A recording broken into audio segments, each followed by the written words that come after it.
Senhor presidente, senhores deputados, deputadas, eu queria aqui fazer uma manifestação sobre um assunto que está realmente preocupando o Brasil e me preocupa em particular, pela minha atuação na área da saúde, que é a questão do coronavírus, né?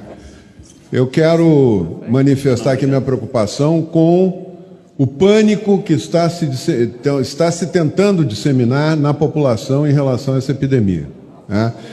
Essa epidemia, eu fui gestor público, fui o primeiro gestor que enfrentou o H1N1 no Brasil, né, quando entrou pelo Rio Grande do Sul, e tive uma experiência que me ensinou muito em relação às epidemias, pandemias e epidemias. Os vírus obedecem a um padrão de contágio semelhante, uns pouco mais, contagiam um pouco mais rápido, outros contagiam um pouco menos, têm ações diferentes como vírus, mas eles têm um padrão que nos permite prever como é que vai acontecer uma epidemia. Está se traçando um quadro, está-se dia e noite, através de meios de comunicação, transmitindo para a população um quadro gravíssimo que vai acontecer e que provavelmente não vai acontecer, né? Mas está se assustando muito a população, né?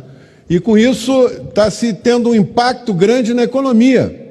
As pessoas estão com medo de sair na rua, as pessoas estão com medo de comprar, as pessoas estão com medo de estar sendo aconselhada a ficar em casa. Já tem uma campanha na internet, fique em casa, não saia de casa, né?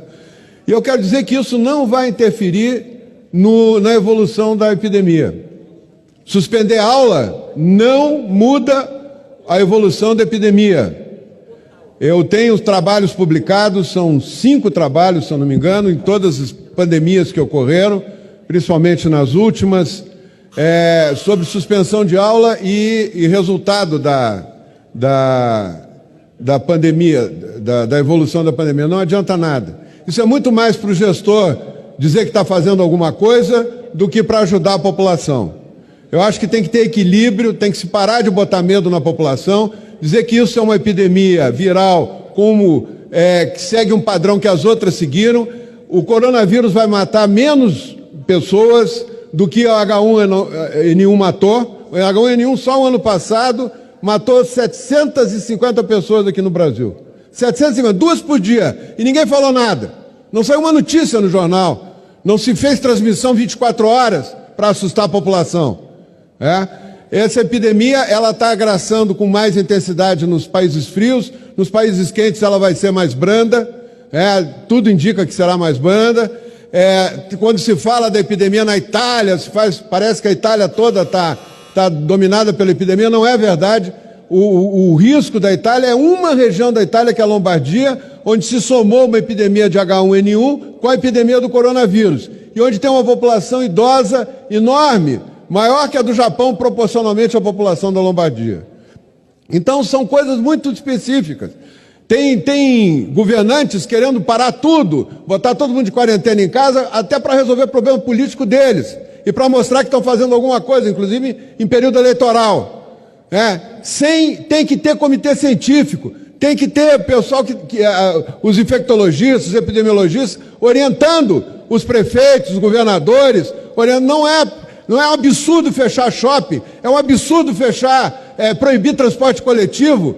A economia vai quebrar, a recessão vai ser muito pior que essa epidemia, vai causar muito mais dano para a população que essa epidemia, que vai terminar logo. Em 12 semanas, 13 semanas terminou tudo, mas a recessão vai durar 5, 6 anos ainda, e muita gente vai empobrecer, ficar na miséria, por causa do alarde, do pânico que está se instalando na população, que aí justifica tudo. Esse decreto de calamidade do presidente, ele é importante, porque ele trata não da epidemia em si, ele cita a questão da epidemia, mas ele trata da questão econômica. Nós temos que nos preocupar se a epidemia termina logo, ela tem um ciclo. Quanto mais gente, a epidemia termina quando uma boa parte da população está infectada e não tem sintoma nenhum. É assim que termina a epidemia. Então nós temos que entender essa evolução. Nós temos rede, o ministro Mandetta está agindo com toda a correção, tem toda a cobertura para atender, está cuidando disso, para atender a necessidade. E a epidemia não pode destruir a economia do Brasil. Eu lembro de novo o que aconteceu com a H1N1. Nós mantivemos toda a atividade econômica do país e isso não alterou em nada